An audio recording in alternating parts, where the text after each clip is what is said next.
Sa una isdaan nang ni punungan, diri kami kapanulo gahinampang, kanami lang balikan ang tiyempo nga 'to, pero subong grabe ang pagbago.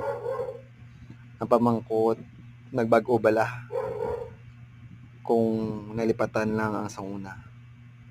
Pero ari na ta sa henerasyon nga moderno, gabay nga may mamintinar ang katinlo kag kataway. Masakit man paminsaron, grabe na ang pagbago. Ang mga kabataan sa una nagdalalagko ra subong hoping nga hindi malimtan ang lugar kung sa diin nagsugod ang tanan.